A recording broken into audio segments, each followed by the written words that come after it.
Assalamualaikum warahmatullahi wabarakatuh. Perkenalkan, nama saya Reva Aulia Putri. Saya dari jurusan Agribisnis, Prodi Penyuluhan Pertanian. Di sini saya akan menyampaikan materi tentang struktur dan stratifikasi sosial agraria. Yang pertama, pengertian struktur dan stratifikasi sosial agraria. Struktur sosial agraria adalah susunan hubungan sosial masyarakat desa yang berbasis pada kegiatan pertanian. Stratifikasi sosial agraria menunjukkan adanya pelapisan masyarakat akibat perbedaan ekonomi, kepemilikan lahan, dan kekuasaan yang bersifat hierarkis. Yang kedua, struktur sosial pedesaan. Struktur sosial di pedesaan tidak hanya terbentuk dari hubungan kerja pertanian, tetapi juga dari nilai adat, kekerabatan, serta sistem pemerintahan desa. Hubungan antara pemilik lahan, penggarap, dan buruh tani membentuk pola interaksi yang relatif tetap dan berulang.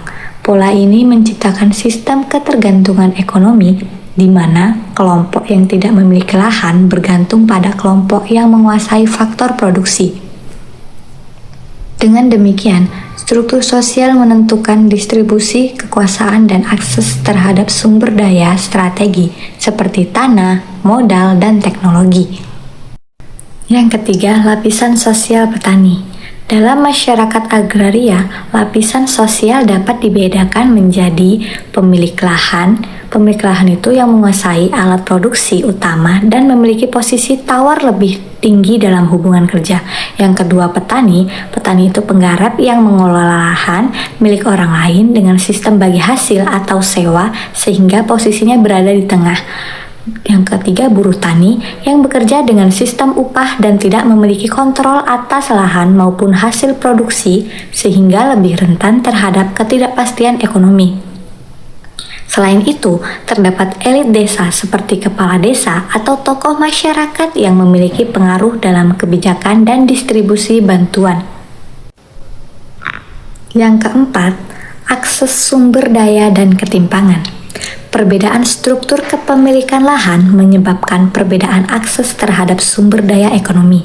Kelompok atas umumnya lebih mudah memperoleh kredit, bantuan pemerintah, serta informasi pertanian modern. Sebaliknya, kelompok bawah sering mengalami keterbatasan akses sehingga sulit meningkatkan taraf hidupnya.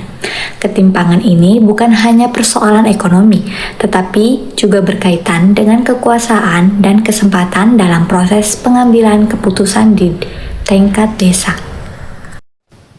Yang kelima, dampak stratifikasi sosial. Stratifikasi sosial memengaruhi pola relasi kerja di pedesaan yang seringkali bersifat patron-klien, yaitu hubungan antara pihak yang memiliki sumber daya dan pihak yang bergantung. Dalam kondisi tertentu, hubungan ini dapat menciptakan stabilitas sosial karena adanya kerjasama. Namun, apabila terjadi ketidakadilan dalam pembagian hasil atau akses lahan, maka berpotensi menimbulkan konflik sosial. Secara keseluruhan, stratifikasi sosial berpengaruh langsung terhadap tingkat kesejahteraan, mobilitas sosial, serta dinamika kehidupan masyarakat desa. Terima kasih atas perhatian teman-teman semua.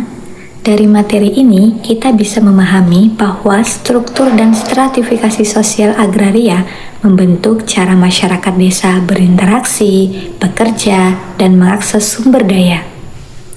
Pelapisan sosial memengaruhi relasi kerja, potensi konflik, dan kesejahteraan masyarakat. Memahami hal ini penting untuk mendukung kebijakan yang adil, meningkatkan kesejahteraan, dan memperkuat kerjasama di pedesaan. Mohon maaf apabila ada kesalahan dalam penyampaian materi. Wassalamualaikum warahmatullahi wabarakatuh.